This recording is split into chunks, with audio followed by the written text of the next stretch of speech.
Jadi kita mulai dari soal oceano dulu. Jadi soal oceanografi ini, pokoknya soalnya ini cuma tentang vektor, yaitu fisika kelas 10 kalau nggak salah. Kelas 10 belajar vektor arah vektor. Arahnya diketahuinya ini nih. Ada 3 titik, yaitu titik A, titik P, dan titik B. Di mana titik P ke A itu kecepatannya 10 meter per second. Dan dari titik P ke B itu kecepatannya 10 meter per second juga. Nah, kita tahu dari mana sih? Jadi kita tahu dari baca soal ini nih. Diketahui arah arus yang melintasi titik A datang dari selatan ke arah utara. Jadi kan kayak gini nih, dari selatan ke arah utara. Berarti ini split screen aku udah kelihatan kan?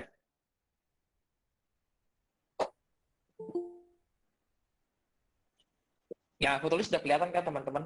Sudah, Kak. Sudah Kak, sudah. Oke.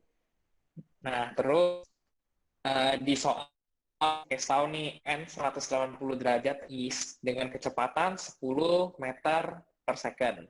Sedangkan arah arus yang melintasi titik B dari timur ke arah barat. Oh salah tulis 90 maksudnya. Arah timur ke arah barat 90.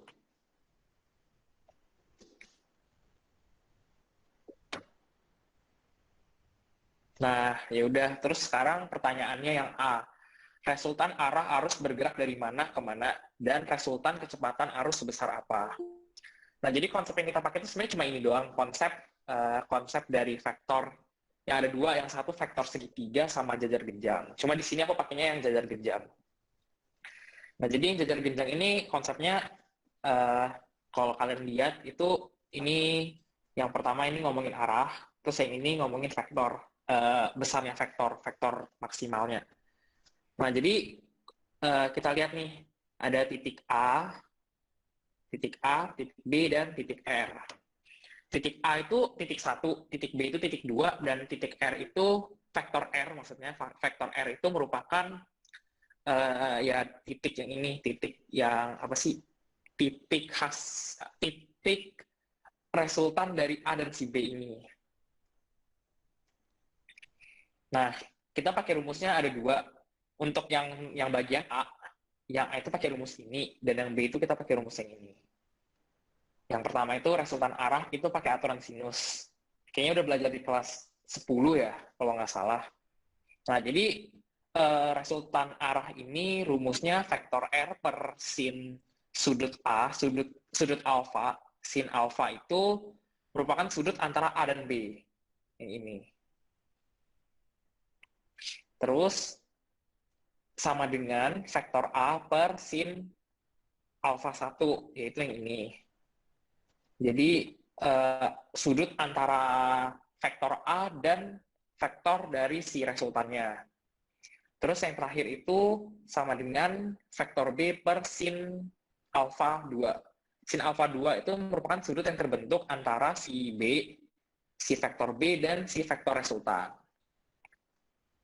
Nah, terus setelah kita tahu rumus resultan arah, sekarang resultan vektor.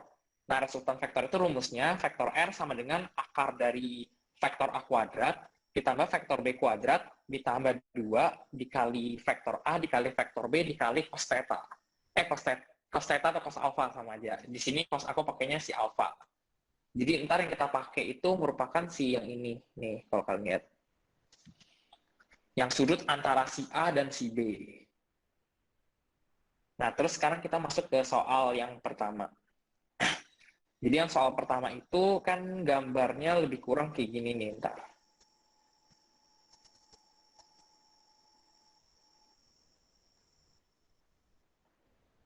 Kayak gini kan. Ini si B, ini si A. Nah, kita sekarang tujuan kita nyari si resultannya gimana sih? Ya udah kita pakai pakai rumus aja kan. Rumusnya itu vektor R per sin alfa sama dengan vektor A per sin alfa 1. Nah, si A ini, si vektor A ini, itu sama dengan kecepatan si A, yaitu yang ini nih.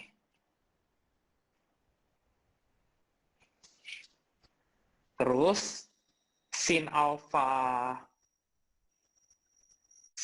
satunya, sin alfanya yang ini, itu kita tahu juga kan, si alfanya itu berapa? 90 derajat. Kok kita bisa tahu sih 90 derajat? Karena kita lihat dari sini nih. Nih, ini si titik P. Kan dia ngebentuk sudutnya berapa? Sudutnya 90 derajat kan? Makanya kita tahu sudutnya 90 derajat. Nah, tujuan kita nyari apa sih? Tujuan kita tuh, jadi yang ditanyanya, itu tuh si alfa satunya berapa sih? Ini pertanyaannya. Ya udah, jadi kita tinggal masukin rumusnya aja. Jadi R, jadi ini vektor R itu sama dengan VR ya. VR itu kecepatan resultannya, kecepatan antara di titik A dan titik B. Jadi rumusnya itu sin alfa 1 sama dengan VR dibagi VA dikali sin alfa. Nah, si VR ini kita belum tahu kan? Si VR ini kita belum tahu nih.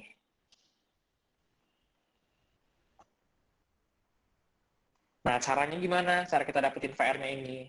Kita skip ke soal yang B dulu. Ya, kita skip soal yang B. Yang B itu kan rumusnya berarti VR sama dengan akar dari VA kuadrat. VA kuadratnya 10. 10 kuadrat ditambah 10 kuadrat ditambah 2 dikali 10 dikali 10 dikali cos 90. Ini aku bikin lagi deh, diketahuinya. VA-nya 10 meter per second, VB-nya 10 meter per second, terus alfanya 90 derajat. Jadi kalau kita hitung pakai kalkulator, itu jawabannya bakal, sebentar, memastikan dulu. Jawabannya tuh 10 akar 2. 10 akar 2 meter per second. Atau kalau kita desimalin sekitar 14,14 meter per second. Udah nih, oh kita dapat. Yang B kita udah dapat jawabannya berapa? Yang B itu jawabannya, ini jawabannya sebesar, nih, yang B cuma begini doang. Nah, kita balik lagi ke A. Kita balik lagi ke si A. Yang A itu berarti udah tinggal kita masukin rumusnya lagi aja. Sin alfa 1 sama dengan VR-nya berapa? VR-nya 14,14 dibagi VA-nya 10 dikali sin 90. Berarti alfa 1 sama dengan arc sin. Di sini udah pada tahu kan arc sin itu apa?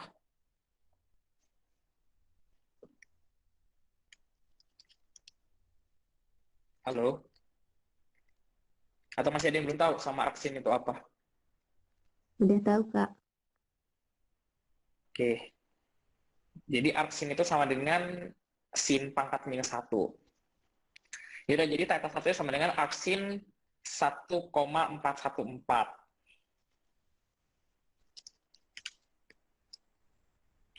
Apa aku udah salah ya? Sebentar. Sin VR sin.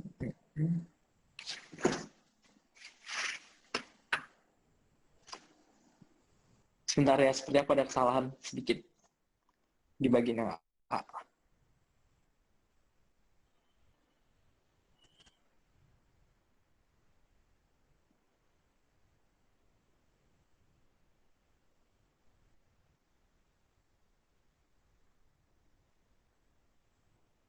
Oh,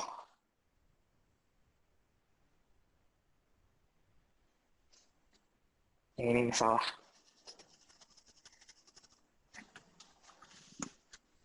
Jadi rumusnya itu vektor A kecepatan VA dikali sin alfa per R per VR. Jadi rumusnya itu 10 dikali sin 90 per 14,14. Ya 14,14. Jadi 10 kali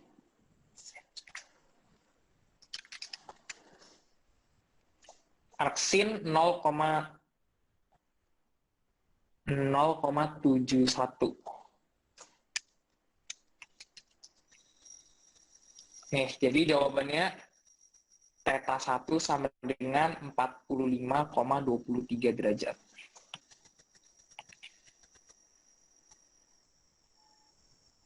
Nih.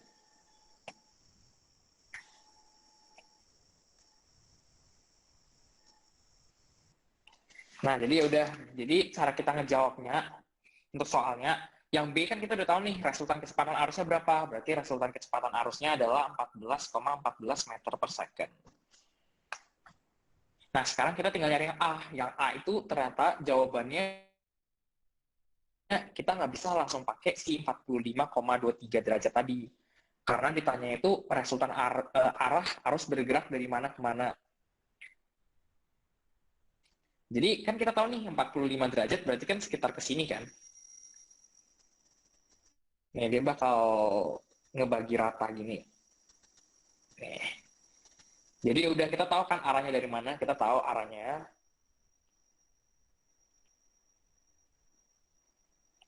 arah mata angin. Ini utara, barat, selatan, timur. Ya udah berarti dari sini. Berarti ini dari tenggara ke barat laut. Jadi udah jawaban yang A dari tenggara ke barat laut. Di sini ada yang bingung nggak? Yang bingung bisa langsung tanya aja.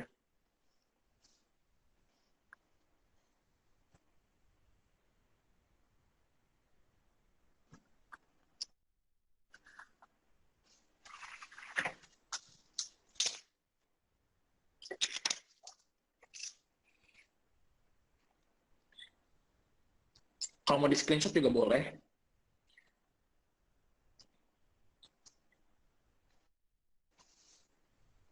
Ada yang mau ditanya nggak?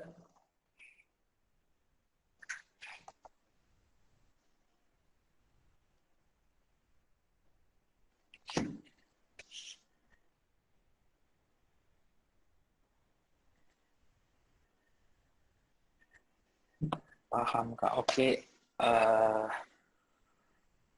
Kak, kalau nyari vektor kecepatannya cuma pakai akar 10 kuadrat tambah 10.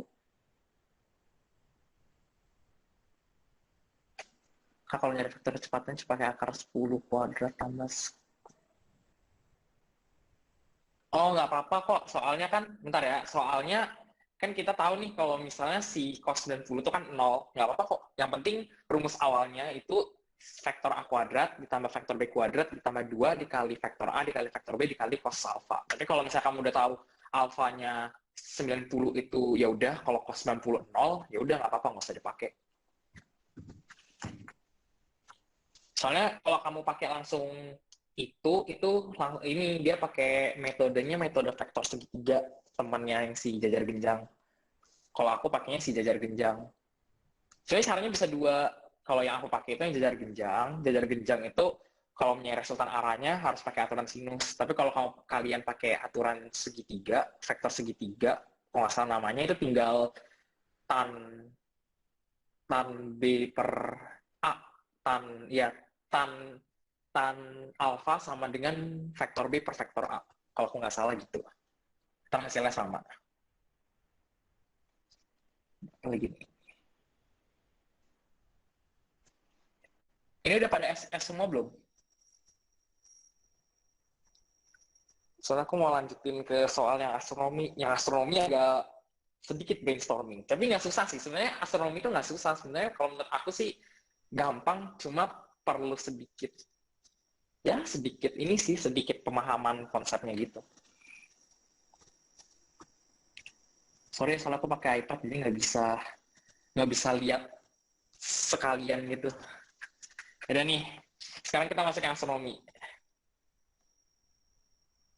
Ini kan kalau misalnya mau ngomong pakai langsung ngomong nyalain mikrofon juga nggak apa-apa, biar aku lebih gampang, nggak usah bolak-balik ngeliat chat kalian. Jadi soalnya di sini tuh dia ngomongin Jupiter, bla bla bla bla. Di sini kita dapat diketahuinya jari-jari Jupiter itu sebesar 71.398 km. Itu sama aja dengan 7,1398 kali 10 pangkat berapa sih? 4, 5, 6, 7, 8 ya. Atau aku biar gampangnya bikin 71.398 dikali 10 pangkat 4 meter. Di sini kita juga tahu massa dari Jupiter adalah 1,89 kali 10 pangkat 27 kg. Dan densitas dari Jupiter itu 1,326 gram dikali 1,326 gram per cm kubik, atau kalau dijadiin satuan internasional itu 1.326 kg per meter kubik. Nah, kalau tips dari aku untuk astronomi, untuk apapun lah, nggak harus astronomi, itu enak kalian ubah ke satuan internasional dulu. Kadang kilogram, meter, second, ya pokoknya satuan internasional.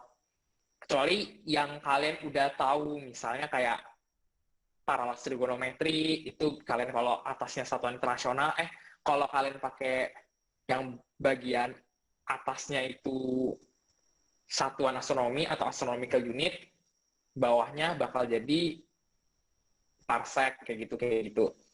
Cuma enaknya mending dijadiin satuan internasional, biar nggak salah hitung, nggak salah nolnya dan sebagainya. Nah, jadi soal yang A itu, kalau nggak salah waktu itu kalian dapat ini ya, star chart-nya ya, star map-nya waktu itu dapat. Nah, yang A itu tuliskan nama rasi yang menjadi latar belakang Jupiter saat oposisi tahun 2020. Nah, dari kalian sendiri tahu nggak oposisi itu apa? Ada yang tahu oposisi itu apa nggak?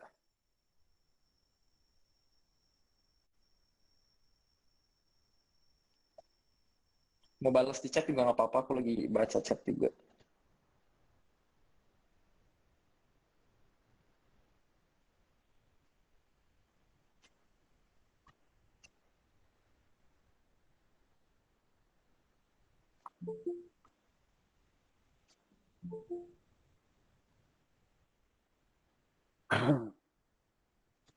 Halo, Ral? Halo, kenapa Kak? Udah selesai, Ral? Belum, lagi astronomi. Oh, oke, ya. Sorry ya, Ini ini masih nyatet-nyatet nih. nggak apa-apa. Jadi ini aku langsung aja ya. Jadi oposisi itu merupakan posisi di mana, misalnya ini matahari. Oposisi itu kayak gini. Oposisi ini matahari, ini si bumi, ini si Jupiter. Nih misalnya, ini matahari, ini bumi, ini si Jupiter. Jadi, kalau misalnya yang lagi, misalnya ini bulan, jadi posisinya kan si matahari sama si Jupiter tuh pasti bakal melatar belakangi bintang yang berbeda kan. Soalnya kayak posisi mereka aja saling berlawanan gitu loh. Nah, sampai sini kalian udah paham kan? Nah, jadi itulah kegunaan si star map itu. Kalau enggak, kita harus ngapalin zodiak. Kalau kalian tahu itu yang misalnya kayak kalian lahir tanggal berapa, misalnya tanggal 24 Juni itu misalnya Cancer. Nah, berarti yang melatar belakangi itu Cancer. Yang melatar belakangi matahari itu Cancer. Harusnya kayak gitu. Nah, di sini aku udah kasih chart-nya ya. Kayak chart-nya ini bisa kalian screenshot kalau mau. Yang kalian pakai itu yang aku kotakin warna magenta, pink magenta. Jadi Aries itu dari tanggal 18 April sampai 13 Mei, Taurus itu 13 Mei sampai 21 Juni, Gemini itu 21 Juni sampai 20 Juli, Cancer itu 20 Juli sampai 10 Agustus, dan seterusnya. Nah, yang kalian tahu zaman dulu itu, kalau misalnya, 24 Juni berarti kalian Cancer, itu untuk si Yang ini nih, dia masih pakai yang si tropical date ini. Kenapa sih bisa beda sama yang kita pakai sekarang? Karena si Ophiuchus ini. Nih. Ophiuchus ini yang ngebikin semuanya jadi berubah. Kalau dulu orang-orang tuh masih nggak kenal sama Ophiuchus, soalnya Ophiuchus itu tuh baru teridentifikasi melewati garis ekliptika itu baru-baru ini. Nah di sini kalau saran aku sih kalian harus hafalin ya, yang ini harus kalian hafalin. Sebenarnya kalian nggak harus ngapalin mati sih, kayak kalian tahu nih range-nya tuh lebih kurang sebulan semua gitu loh. Kecuali waktu si Scorpio. Si Scorpio dia cuma bentar nih, Scorpius. Tuh si Scorpius di sini cuma 6 hari.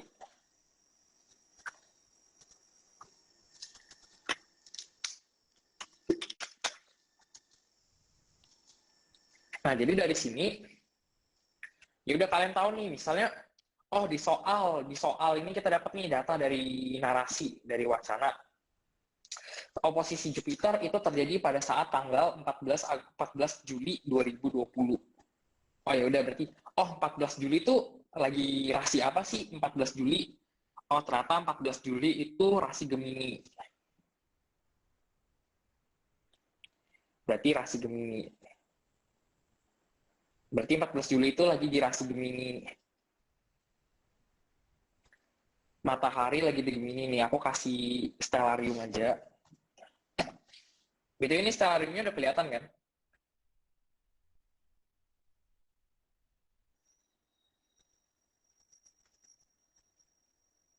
Kelihatan nggak sih?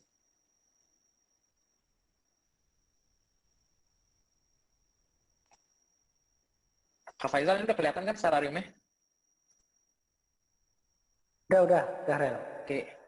Nah, jadi ini udah aku set di tanggal 14 Juli 2020. Nah, kita lihat nih untuk bukti nih. Kan tadi menurut tabel itu matahari lagi melatar belakangi Gemini. Bener nggak sih sebenarnya? Nih, bener kan nih? Matahari lagi melatar belakangi si Gemini.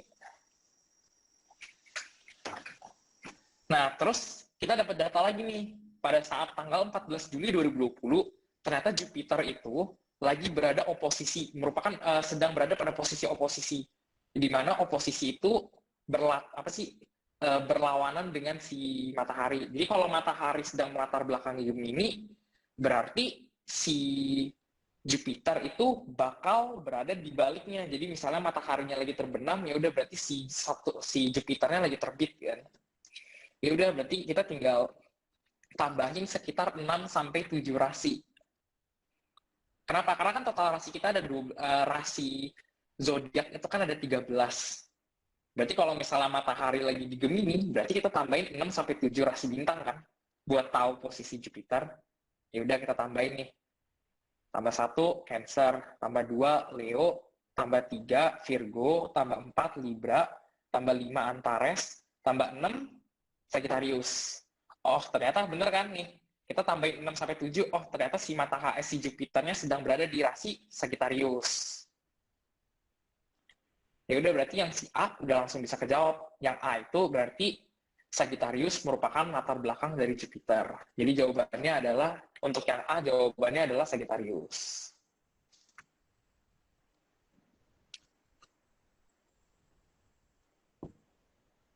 Tapi ini udah paham kan yang ini atau masih ada yang bingung dari cara aku jelasin yang bagian oposisi ini? Karena ini nggak pakai hitungan, nggak pakai rumus, jadi kalian harus benar-benar paham konsep dari astronomi bolanya gitu loh.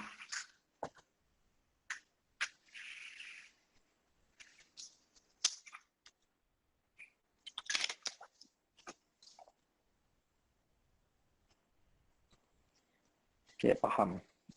Ya udah, sekarang kita lanjut ke soal yang B. Yang B itu ya sebenarnya sama kayak A, cuma dia lebih gampang lagi. Yang B itu tuliskan nama rasi letak matahari berada pada saat terjadi konjungsi Jupiter Saturnus tahun 2020. Kalian juga dapat data tanggalnya itu dari wacana, yaitu konjungsi Saturnus Jupiter itu terjadi pada tanggal 21 Desember 2020. Dan yang ditanya itu latar belakang matahari. Jadi bukan Jupiter, bukan Saturnus, tapi si matahari. Jadi ini lebih gampang dari yang soal yang A. Yang A itu kita harus paham definisi dari oposisi. Oposisi itu apa gitu. Kita harus tahu oposisi itu apa, maka baru kita bisa ngejawab. Jadi kalau konjungsi ini ditanya tuh latar belakang matahari. Ya udah kita cek lagi di sini nih. 21 Desember itu lagi apa? Oh, ternyata 21 Desember itu lagi Sagittarius. Ya udah, berarti jawabannya langsung Sagittarius gitu. Nih, jawabannya langsung Sagittarius merupakan latar belakang dari si matahari. Itu. Nah, kalau menurut aku sih bakal banyak orang yang nggak bisa jawab yang C ya. Bener nggak sih pada nggak bisa yang C? Atau bisa ternyata?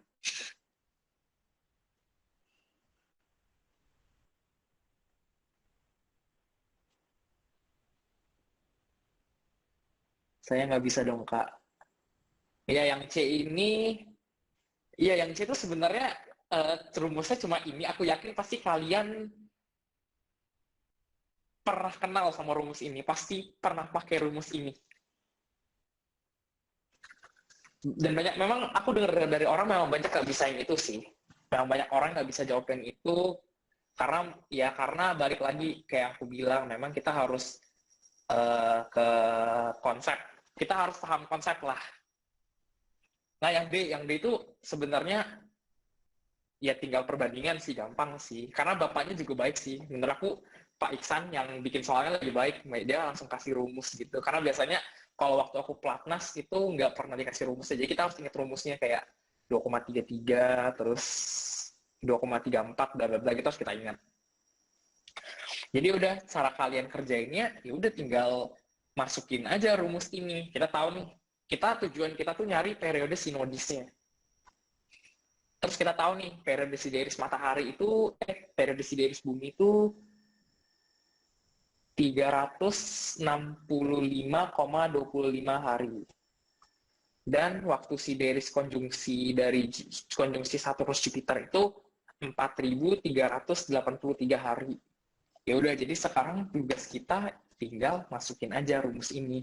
Tinggal 1 per T sinodis sama dengan 1 per 365,25 kurang 1 per 4.383.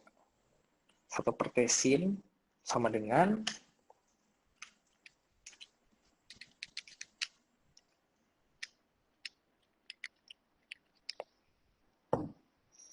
11 per 4.383. Jadi periode sinodisnya itu 4.383 dibagi 11. Berarti sekitar berapa nih? 398,45 hari.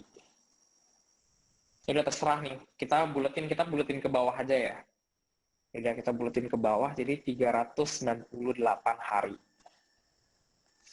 Ya udah, tapi pertanyaannya bukan periodenya. Tapi pertanyaannya adalah, hitung kapan terakhir kali dapat diamati oposisi Jupiter sebelum tahun 2020. Ya udah, jadi kita tahu nih, oposisi Jupiter itu tanggal berapa? Tanggal 14 nih. 14 Juli 2020. Tinggal kita kurang dengan 398 hari.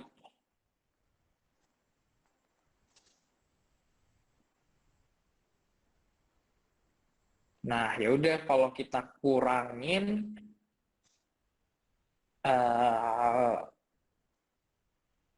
sekitar bulan Juni ya harusnya ya. Juni 2019 berarti jawabannya. Ntar aku hitung dulu.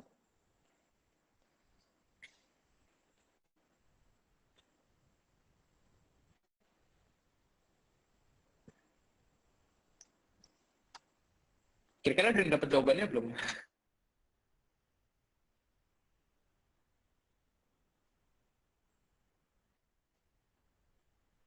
Sekitar tanggal sih tanggal 10 ya? Bener nggak sih tanggal 10?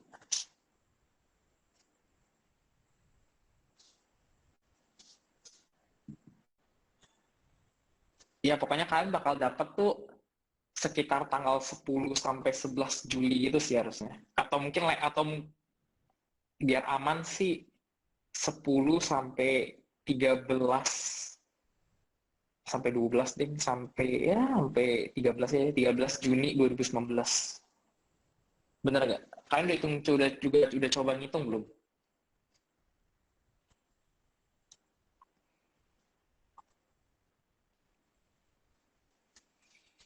Pokoknya tinggal 14 Juli kalian kurangin dengan 368 hari.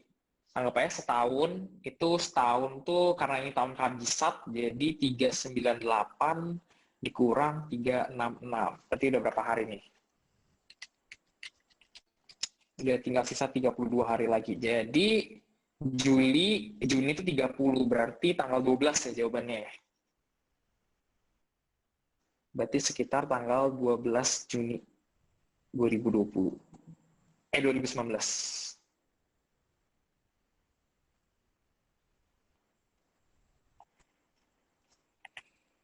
Udah nih, ini jawaban yang si C. Tuh, gampang nggak?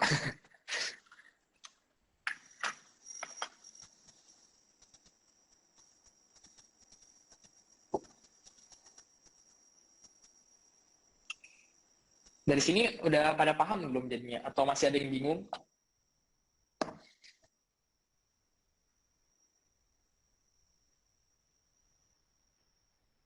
Ada yang mau ditanya nggak? Oke.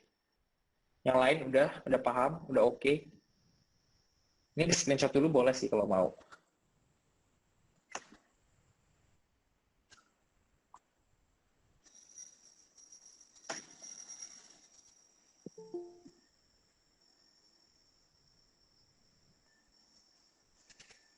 Oke, sekarang kita masuk ke yang D. Akurasi D pada bisa sih harusnya. Jadi kayaknya sebenarnya aku nggak usah jelasin lagi, cuma ya nggak apa-apa lah ya.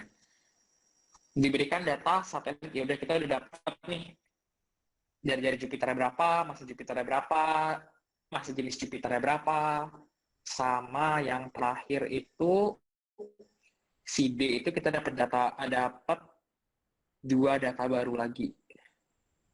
Dua data barunya lagi itu D. Kita dapat diketahui yang baru itu ada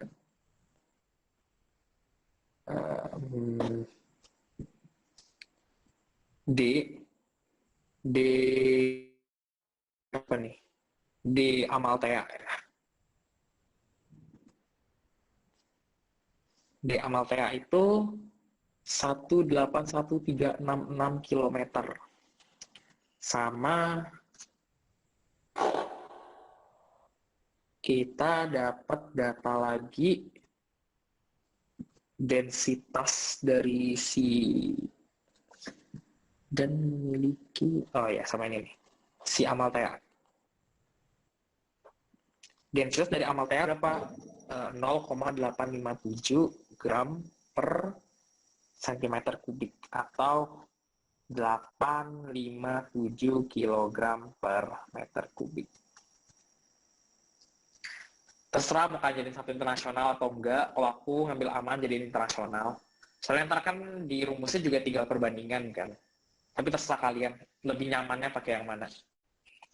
Ya udah tinggal kita masukin rumus saja. Rumus Cauchy limit kalau nggak salah 2,44 dikali densitas dari si Jupiter dibagi densitas dari si Amalthea.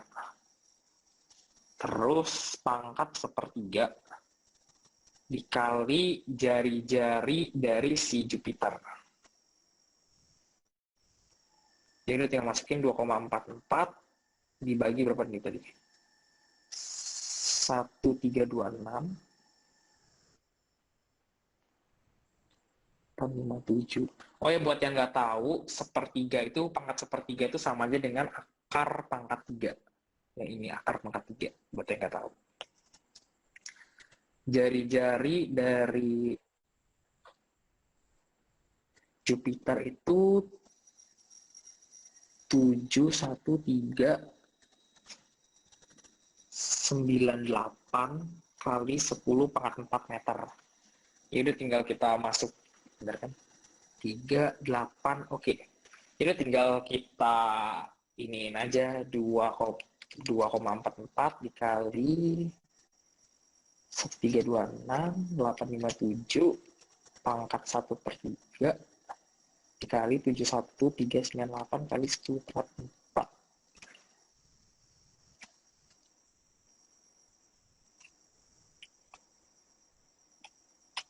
Jawabannya tuh sekitar ya 2 miliar gitu. 2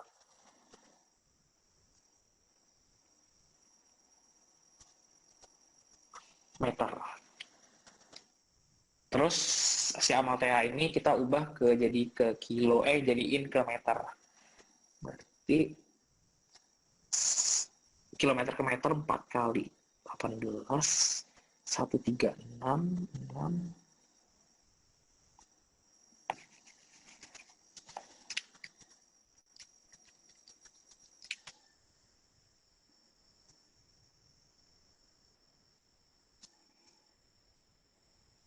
18, 36, mabok deh, maafkan. 181366000 meter. Nah, ini si D Rossi limit. Terus pertanyaannya perbandingan antara Amalthea terhadap limit Rossi. Jadi DA per D ya, si D ini sama dengan berapa nih? Berarti 181366000 dibagi 2014946132.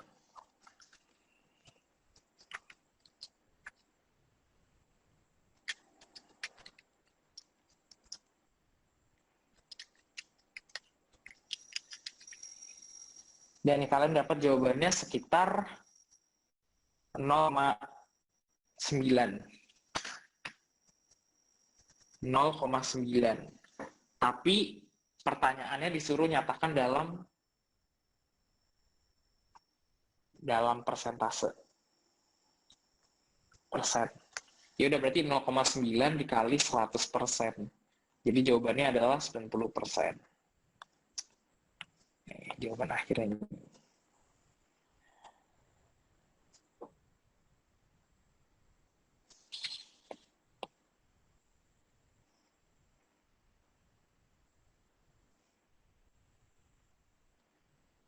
Terus, oke. Nih yang mau screenshot boleh.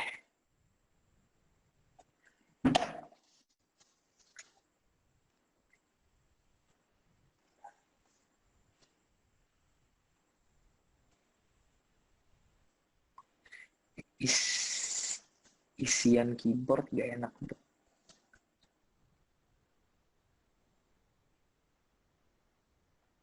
Ini kalau udah kasih tau aku ya, soalnya abis ini dilanjutin sama Kak Faisal.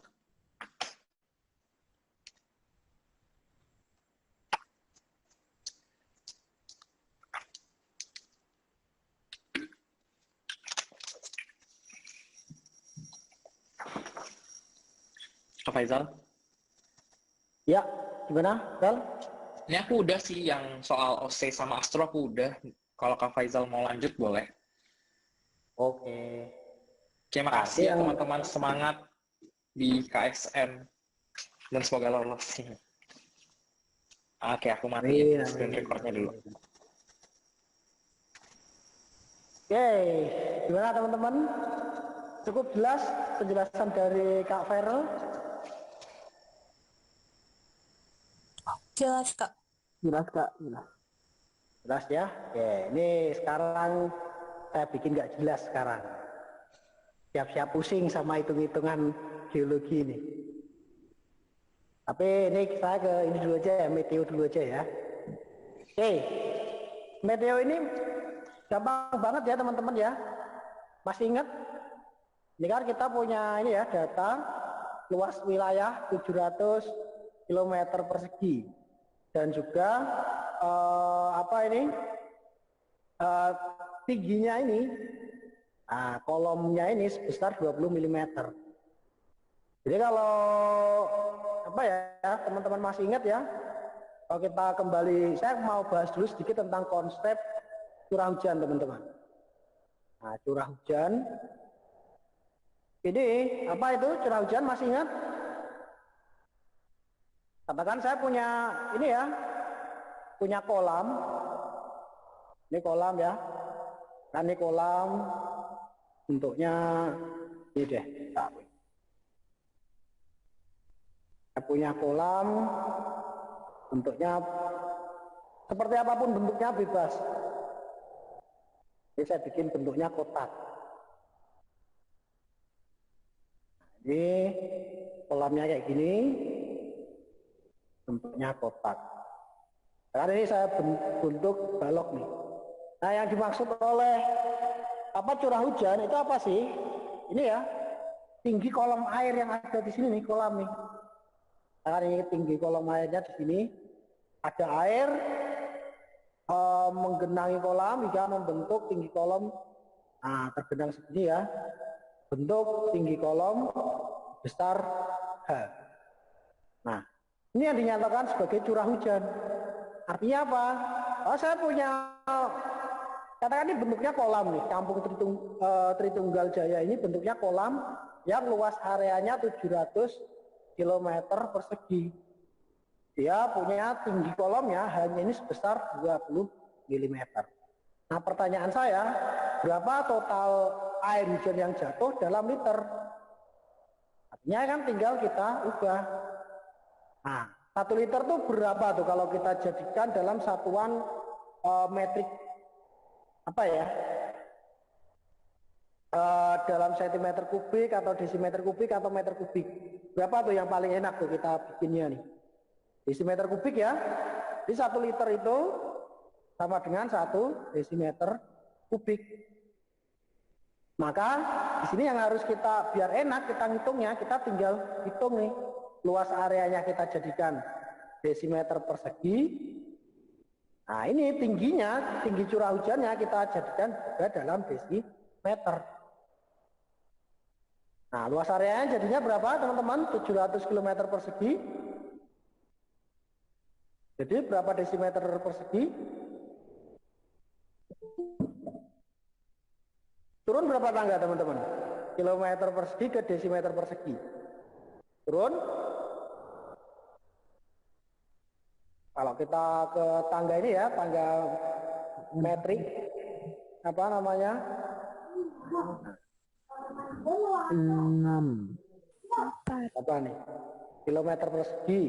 Terus di bawahnya kilometer persegi apa ini? Hektometer. Hektometer. Hektometer persegi. Terus apa lagi? Jam. Dekameter ya, dekameter persegi. Terus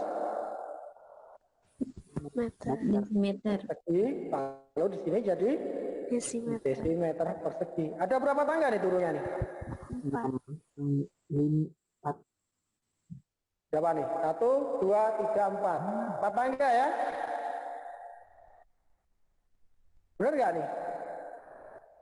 4 tangga ya? 4 tangga nih atau 4 step. Berarti ini kita pakai cara hitung-hitungan matematika. Berarti ini nolnya nambah berapa? 8. Ada berapa nih? Nolnya nambah? 8. 8 ya? 8. Berarti 700 kali 10 pangkat 8 desimeter persegi. Atau 7 kali 10 pangkat 10 desimeter persegi. Ini adalah luas areanya nih, luas Kampung Tritunggal Jaya. Nah, sekarang di dalam milimeter saya ubah ke desimeter. Ini saya turunin lagi. Desimeter, apa ini? Sentimeter ya. Terus di sini adalah milimeter. Tapi ingat, ini nggak pakai persegi ya, karena ini tinggi. Nah, kita menggunakan notasi tinggi. Berarti ini naik berapa tangga nih? Milimeter ke desimeter. Naik 2 tangga. Berarti ini berapa nih tingginya kalau saya nyatakan dalam desimeter? 20 kali 10 pangkat W. 10 pangkat min 2 desimeter. Jadinya berapa ini? 0,2. 0,2 0,2. meter ya. Nah, sekarang menghitung jumlah air yang jatuh nih di wilayah ini. Berarti ini kita pakai rumus apa ini? Rumus volume ya. Volume. Katakan ini luas areanya ya, ini adalah A-nya, besarnya sekian desimeter persegi, kemudian ini tingginya sekian desimeter, berarti volumenya berapa ini? A kali H ya. Ini luas areanya nih, A-nya nih. Nah, tinggal kita masukin teman-teman. Volumenya yang masuk hujan yang jatuh adalah berapa ini? Berapa liter? 7 kali 10 pangkat berapa ini? 10 dikali hanya 0,2 desimeter kubik. Berapa hasilnya? 1,4 kali 10 pangkat minus kali 10 pangkat 10. pangkat 10. Pangkat 10. Ya. Oke. Atau ini. Nah, tinggal ganti aja. 1,4 kali 10 pangkat 10 liter. Ini jawabannya. Gampang ya? Ini soal untuk apa nih? Untuk soal ini ya, untuk soal meteorologi. Jadi mungkin ya kalau bagi kita ya 20 mm tuh pendek tuh, 20 mm tuh cuma 2 cm. Tapi kalau kita jadikan kalikan luas area jatuh tangkepannya segini, maka di sini akan ekuivalen dengan nilai sekian liter tuh air dijatuhkan dari langit. Nah, oke. Next. Ada pertanyaan dulu sampai sini? Mboten. Gampang ya? Sekarang ini juga gampang nih. Nanti masuk sini pusing nih, mulai pusing nih. Oke, ini kita selesaikan yang gampang-gampang dulu aja ya teman-teman ya. Nah, ini kita diminta teman-teman ya untuk menghitung apa ini? Kecepatan aliran air tanah nih. Dari mana? Dari suatu tempat ya. Yang mana? Di sini ada titik B, tingginya 110 mdpl. Mdpl itu apa sih? Meter di atas permukaan laut ya. Jadi teman-teman mungkin nanti ada pakai mdpl, nanti ada kadang ada ini apa namanya MSL. AMSL, above mean sea level kalau dalam bahasa Inggris ya.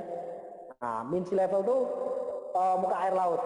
Nah, ya permukaan air laut.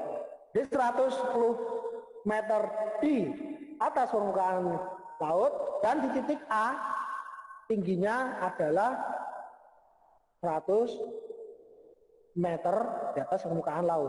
Iya. Sekarang kita harus gambarkan dulu teman-teman. Gambarkan dulu ya. Yang kita gambarkan apa nih? Yang pertama kita gambarkan adalah topografinya dulu teman-teman. Nah, ingat, kita buat sketsa dulu topografi biar enak. Topografi itu tinggi muka air tanah itu akan mengikuti topografi teman-teman. Jadi semakin tinggi muka air tanahnya, katakan ini 100 mm ini, mestinya dia di lereng yang lebih atas biasanya. Ini nanti gambarannya gini. Nah ini katakan lereng atasnya kan gini nih. Di titik B, di lereng bagian atas. Nah, nanti muka air tanahnya dia akan ngikutin kayak gini nih. Ini adalah apa? Topografi. Nah, topografinya ya, lerengnya, slope. Nah, sementara di sini ini adalah MAT, muka air tanah. Nah, tinggi muka air tanah ini diukur dari permukaan laut. Katakan ini ya.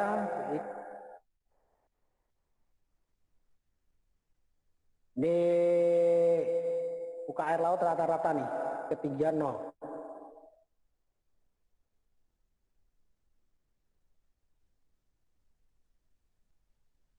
Nah, muka air tanah itu diukur dari ketinggian 0 atau 0 meter nih.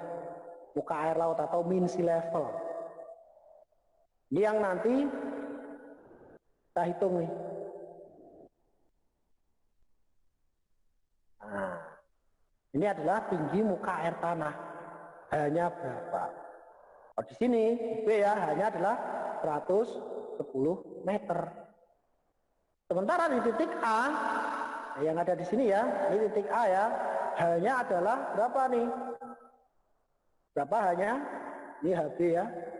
Ini adalah ketinggian dari A nih. Ketinggiannya berapa di sini?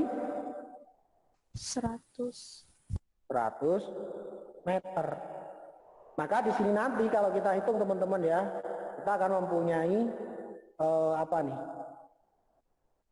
Selisih tinggi atau delta H di sini. Atau DH. Nah, nanti yang kita masukin ke rumus yang dikasih di itu ya. Oh, ini enggak ada, ini ya di wacana. Oke, saya bukain dulu wacananya. Nah, itu wacana.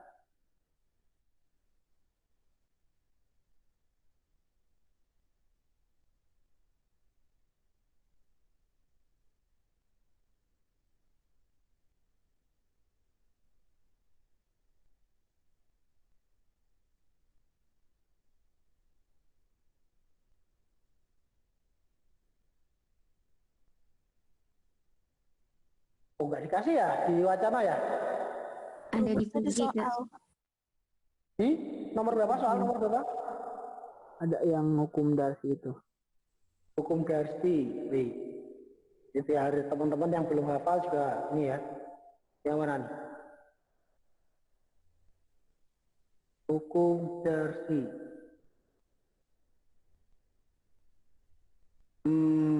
Wait.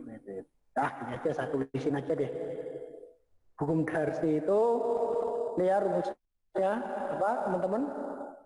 Hukum Darcy K per NE ini ya NE dikali DH per DL. DH per DL ya.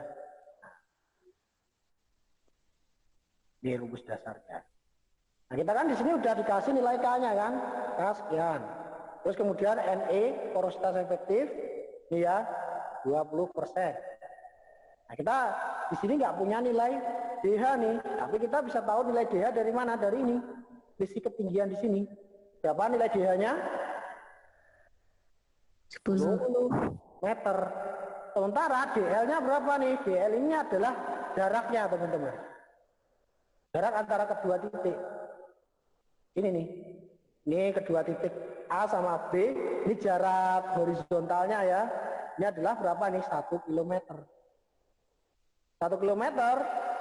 Ini jangan lupa DL-nya ini saya ubah dulu. Ke dalam apa teman-teman? Satuannya? Ke dalam meter. Jadi berapa meter ini? 1000. 1000 meter. Nah, sekarang tinggal kita masukin ke sini. Kayak sekian meter per detik porositas efektifnya. Nah ini kan biar enak kita jadikan dalam bentuk desimal teman-teman. Nah, kalau saya ubah dalam bentuk desimal dia jadi berapa? 0,2 ya. Jadi masukin ke sini semua tuh. K sama dengan berapa nih? 5 kali 10 pangkat min 4 meter per detik. Kon aja biar enak. Dibagi dengan 0,2 dikali dengan DH. DH-nya berapa?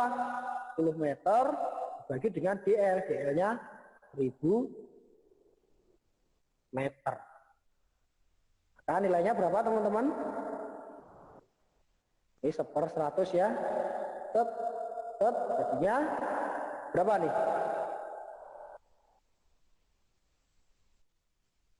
Kita masukin ya. 5 kali 10 pangkat 4 pangkat min 4 ya. Dibagi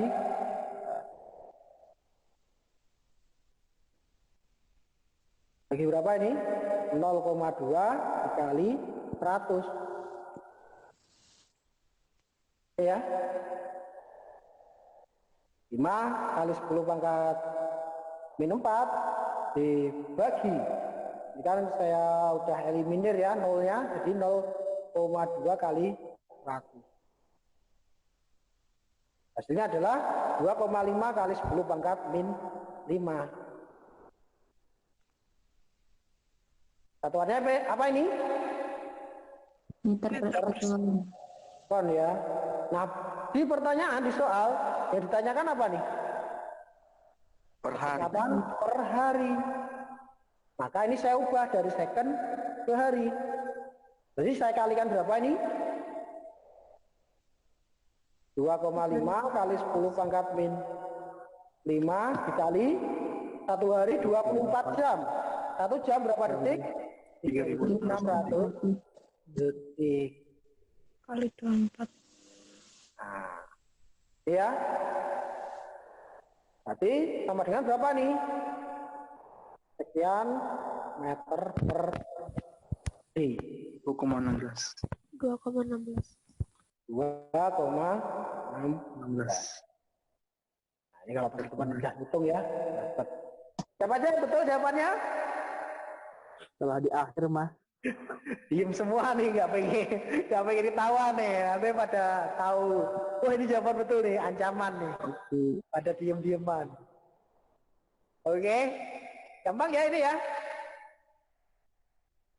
Nah, jadi bayangin teman-teman, air tanah itu ngalirnya lambat banget. Cuma sekian meter per hari. Cuma 2 meter. Masih kencengan larinya siput ya. Larinya bekicot tuh. Ya, jalannya bisa dalam sehari bisa tempuh berapa meter, berapa puluh meter. Tapi ingat, air tanah ini meskipun ininya geraknya lambat, tapi dia penampang luasnya ini itu satu gunung.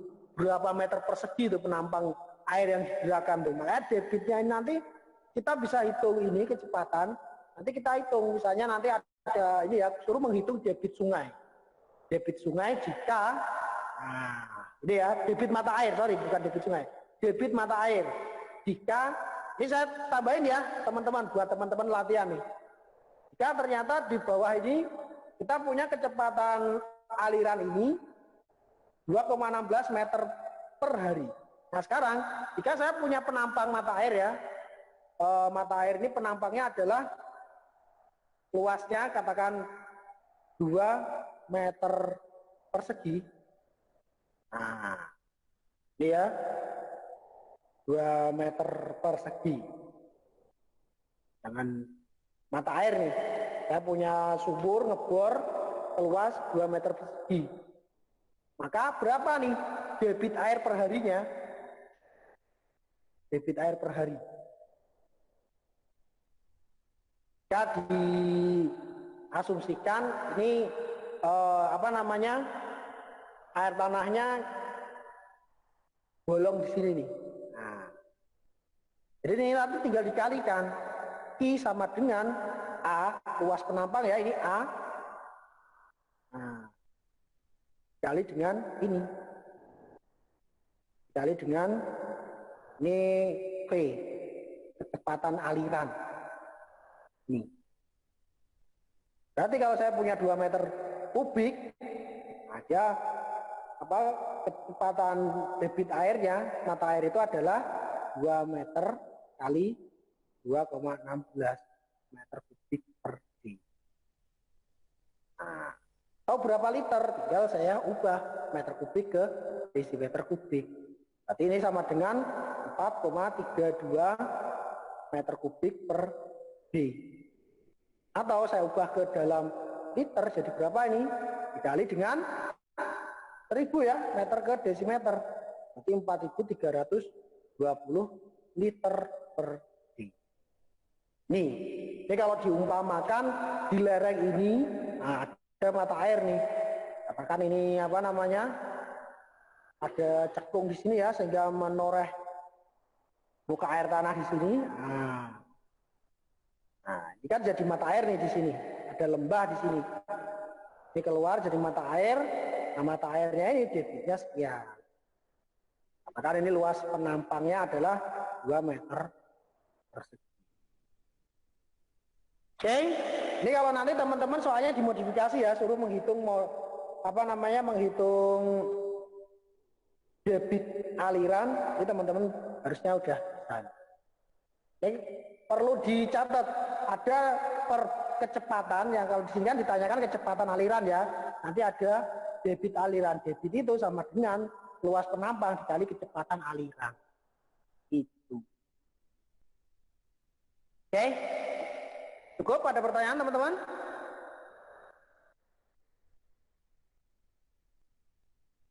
Gampang ya?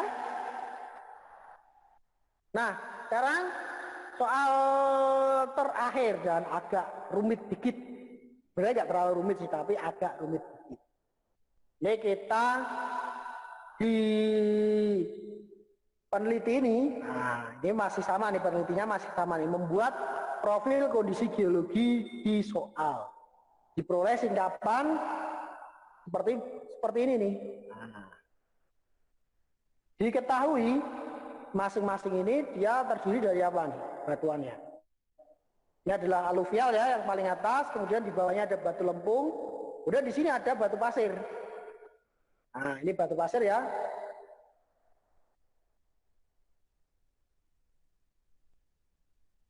Ini adalah batu lempung. Masih ingat teman-teman sifat dari masing-masing batuan ini gimana? Ini lava, nah, ini lava ya. Lava. Mana yang berperan sebagai akuifer, mana yang berperan sebagai akuiklut, mana yang berperan sebagai akuitar. Akuifuk. Ah.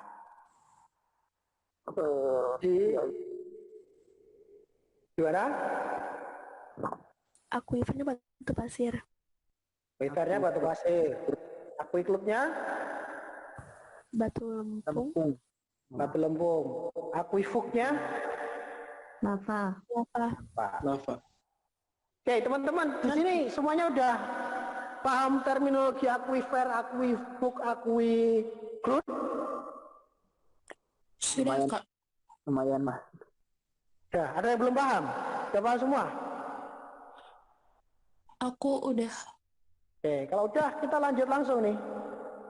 Jadi kalau akuifuk ya, akuifer itu, sedikit saja, singgung dikit. Akuifer itu kalau dia punya porositas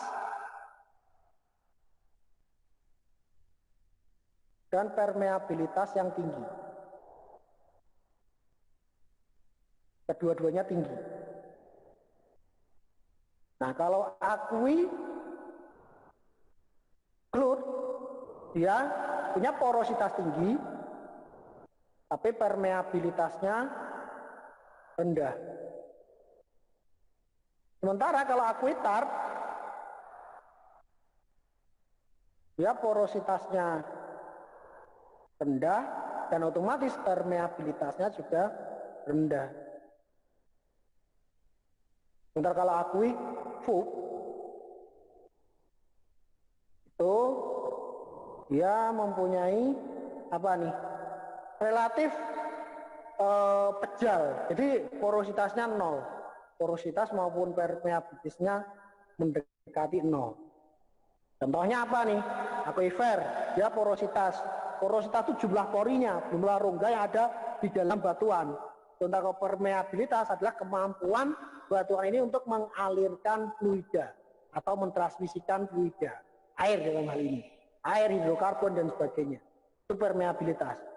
Nah, porositas, jumlah rongga ini nanti berpengaruh terhadap kapasitas penyimpanan. Jadi katakan ada batuan porositasnya adalah 20%, sama ada batuan yang porositasnya 40%. Jadi dia lebih banyak kapasitas menyimpan air tentunya yang nilai porositasnya 40%. Nah, dalam hal ini nanti porositas itu dirumuskan dengan apa? Dengan jumlah pori ya, jumlah rongga dibanding dengan jumlah bulk volume. Bulk volume itu katakan saya punya batuan volumenya 1 meter kubik. Dia jumlah ini bulk volume. volume keseluruhan dari batuan. Ini kalau dalam istilah ini ya, dalam istilah hidrogeologi nanti teman-teman akan mengenal istilah bulk volume, volume keseluruhan dari batuan 1 meter kubik. Nah kemudian ada lagi mungkin nanti di soal dinyatakan atau di wacana disebutkan volume dari pori, volume pori, pore volume. Itu katakan 0,3 meter kubik. Maka porositasnya adalah porositas itu adalah perbandingan antara pore volume dibagi dengan bulk atau volume batuan keseluruhan. Dan dia punya porinya, dia punya volume sekian, berarti batunya sendiri, batuan pejalnya itu volumenya 0,7. Itu volume batuan. Volume batunya yang tidak, kalau rongganya nggak dihitung. Tapi bulk volume itu adalah udah dimasukkan komponen dari volume dari pori dan juga volume dari batuan tersebut. Nah, maka di sini ya, kalau kita perhatikan, aquifer ini umumnya pada batu pasir. Aquiclut ini biasanya pada batu-batu lempung.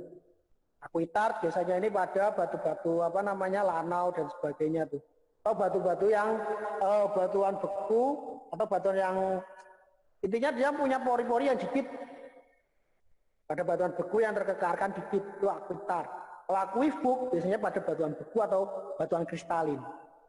Nah, batuan beku, batuan kristalin itu bisa batuan beku ataupun batuan metamorf yang dia yang non foliasi ya, yang mana dia pejal tuh, misalnya marmer, itu bisa berperan sebagai aquifug. Jadi di sini lava dia perannya sebagai apa ini? Aquifug.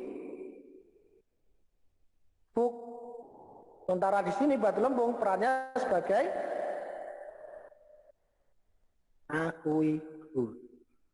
Sementara batu pasir ini dia berperan sebagai aquifer. Nah di sini pertanyaannya nih, seandainya ini ada retakan ya, di titik mana airnya akan muncul di sini teman-teman? A, B, C, D. B. Di B ya? B. Kenapa kok di B muncul mata air? Pasir, Kak. Kenapa? Karena ada sesar pasir itu. Ya, karena sama batu pasir. Batu pasir. Oh ada apa lagi tuh? Sesar. Sesar. Ini ada sesarnya nih, ada patahan nih. Nah, Iya. katakan ini nggak ada patahan, misalnya nih ini nggak ada patahan ya, ini menerus kayak gini. Maka di sini juga nggak akan muncul mata air. Tapi karena ada patahan, ada sesar, maka sesar ini nanti dia kan berupa bidang tuh, menjadi bidang lemah tempat keluarnya air keluar nih. Nah, air akan ngalir di sini. Maka salah satu ciri-ciri keberadaan sesar adalah adanya mata air yang menjajar. Jadi sesar itu kan katakan kayak gini ya bentuknya. Nah, ini saya buat diagram bloknya nih. Nah, karena ini ada sesar turun.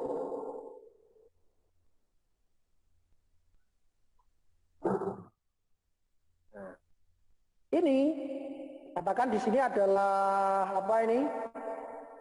Lapisan akuifernya ada di sini ya. Nah, ini nanti akan ngalir di sini nih, keluar nih, sehingga nanti akan ngebentuk mata air yang relatif menjajar panjang lurus nih, panjang bidang patahan atau bidang sesarnya. Maka salah satu penciri adanya sesar ya ini, adanya penjajaran mata air. Nah, berarti kalau di sini kuncinya adalah adanya sesar nih. Sesar ini jadi bidang lemah yang awalnya ini ya batu lempung, ini kan dia berperan sebagai aquiclut nih. Aquiclut dia sedikit mentransmisikan air. Nah begitu ada sesar, dia terpotong, nah dia jadi bidang lemah, airnya akan ngalir keluar di panjang bidang sesarnya ini. Dia akan mengalir keluar di B menjadi outflow.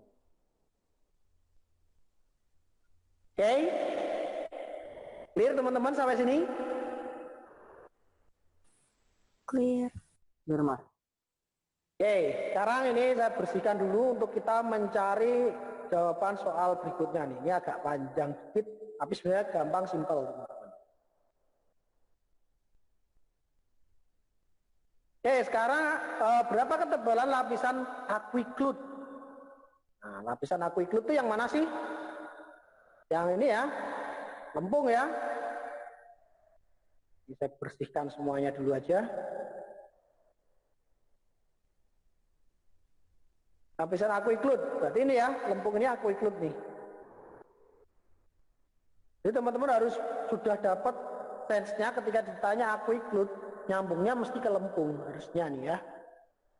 Kalau aquifer nyambungnya mestinya ke batu pasir. Kalau aquifug itu nyambungnya ke batuan beku, lava, atau mungkin batuan kristalin yang lain ya. Nah, sekarang berapa ketebalan lapisan batuan yang bersifat aquiclut yang ada pada gambar di atas ini ya? Apabila diketahui jarak antara titik B dan C, titik B dan C. Ini ya, jaraknya adalah 30 meter. Ya. Ini adalah 30 meter. IB dan dip batuannya adalah 15 derajat serta slope-nya adalah 45 derajat. Nah, loh. Gimana tuh? Maka kita gambar dulu teman-teman, kita sederhanakan. B dan C ini kita gambar bentuk segitiganya nih. Ini adalah lebar dari singkapan ya teman-teman ya. Lebar dari singkapan. Kemudian lebarnya berapa nih? Antara B dan C nya adalah 30 meter. Ini W ya, ini W. 30 meter. Kemudian apa ini? Ada lagi dinyatakan dip batuan. Dip batuannya 15 derajat. Jadi dip itu apa sih?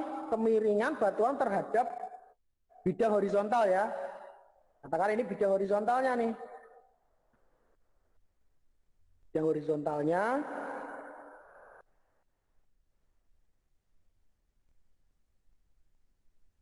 Nah.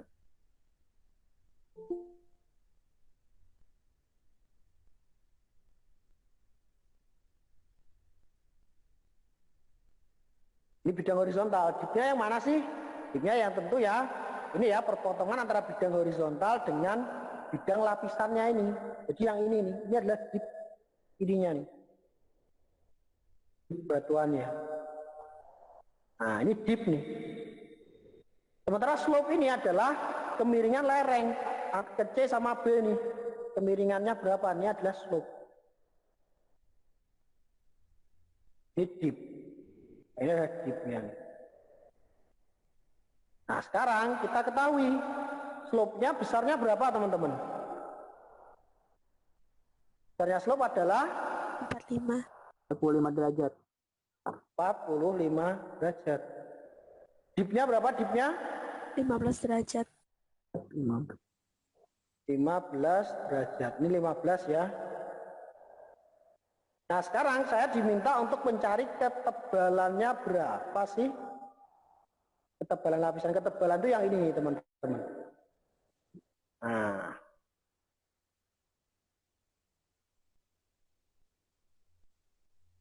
Oke. Kalau saya gambarkan, ini saya buat diagram yang baru ya. Kalau saya gambarkan kayak gini nanti.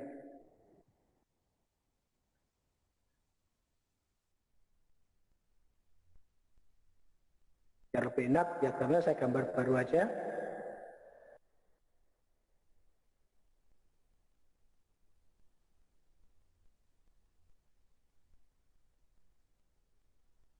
Saya bikin agak gede, saya zoom in.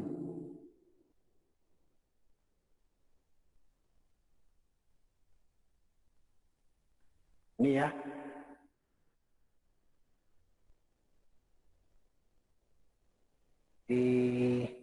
Adalah 45 derajat, sini 15 derajat. Sementara di sini tebalnya berapa? Kan pertanyaannya gitu ya. Kita ingat tebal itu jaraknya ya, Gimana nih rumusnya? Saya punya lebar ada 30 meter. Nah, ini nanti kita pakai rumus apa nih untuk mencari? Kita cari nilai yang di sini nih. 30 meter. Jadi adalah tebalnya. Nah, kita nanti tinggal pakai rumus apa teman-teman? Rumus trigonometri ya. Nah,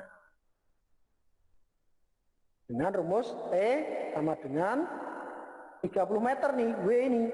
W sin alfa di sini.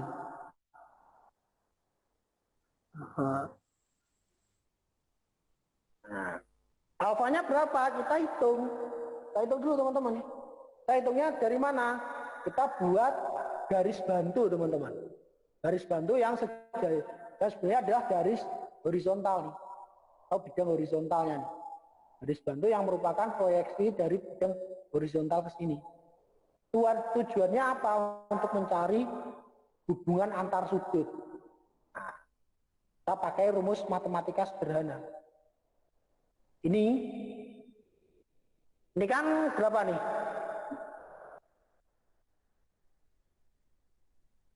Ini kan 15 kan ya? Ingat, ini sejajar nih, garis yang sejajar. Terus ini ada garis yang memotong nih. Sudut di sini mestinya sama dengan sudut yang di sini ya. Nah, masih ingat teman-teman di hukum matematika?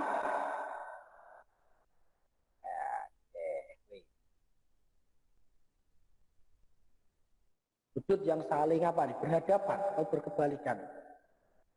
Di dalam notasi matematika. Ya ini kalau saya perpanjang, ini kan 15 nih, karena sudut saling berkebalikan. Ini 15 derajat. Dan ada sudut yang saling berseberangan. Nah, di sini kan sebenarnya nilainya juga 15 derajat nih di sini. Nah, sementara di sini, nah ini kan juga sama nih. Ini kan sudut yang saling berseberangan. Ini yang 45 derajat ini ya, dengan yang di sini. Nah, berarti alfa sama dengan berapa alfanya? Alfa sama dengan, atau 45 derajat sama dengan ini, bitnya ini, 15 derajat ditambah dengan alfa. Berarti alfanya berapa teman-teman? 25. 45 kurangi 15. 3 berapa? 25. 4. Udah lapar nih, ngantuk nih. 30 derajat. 30. Jam malam udah jam berapa nih? Udah jam 10. Udah ngantuk nih. 4 dikurangi 15 jadi 25 nih. Berarti tebalnya berapa nih? W 30 ya. 30 meter 30 meter dikali dengan sin 30 derajat. Sin 30 derajat berapa? 1/2. Ya berapa tuh? 30 kali 1/2. Berapa hasilnya? 15 meter. 15 meter ketebalannya. Dapat teman-teman? Nih tebelnya ini 15 meter. Tebelnya di sini 15 meter.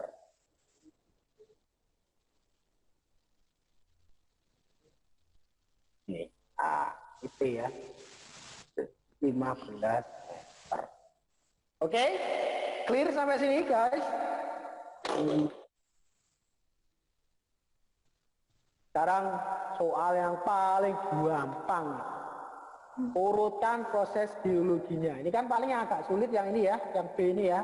Karena ini mungkin teman-teman agak ngawang nih, yang alergi hitung-hitungan biasanya agak susah bayangin. Tapi kalau kita ingat hukum segitiga di matematika ya, nah itu sebenarnya kita pakai itu aja teman-teman. Nah, sekarang bagaimana urutan proses geologi? Urutan ya, tuliskan dari yang pertama sampai terakhir, artinya dari yang tertua sampai termuda. Mana dulu yang terbentuk? Batu apa? Lanau. Batu Lanau. Di bawah ya, batu lanau. Lanau. Lanau, lalu Batu Lava. Lava. apa? Lava terbentuk apa lagi? Batu pasir. Pasir. Batu pasir. Batu pasir. Lalu Terus Batu batu lempung. lempung. batu lempung.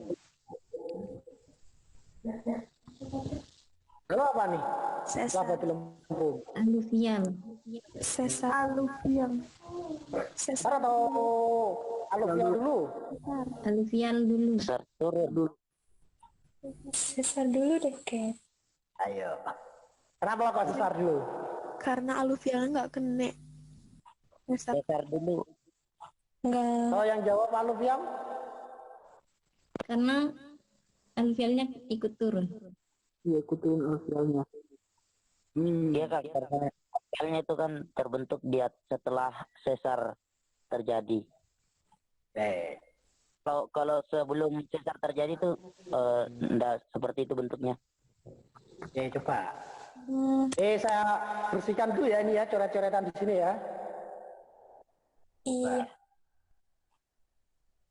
Seandainya nih, kita andaikan yang terbentuk adalah sesar dulu. Nah, mestinya aluvialnya ini datang terakhir ya.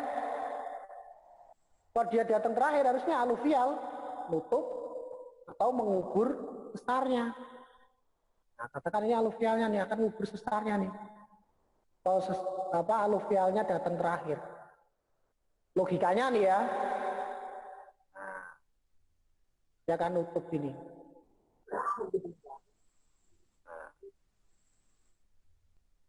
Ini logika dasarnya kalau aluvial, kalau sesarnya terbentuk kemudian terbentuk aluvial. Tapi yang kita lihat di sini apa? Justru kondisinya adalah aluvialnya, sesarnya nggak terbentuk, nggak terkubur oleh aluvial.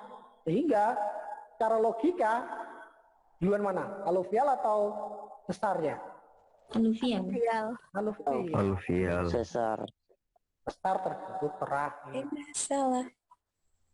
Nah, kenapa? Karena aluvial itu pasti mengubur yang ada di bawahnya. Karena aluvial itu akan mengikuti hukum original horizontality.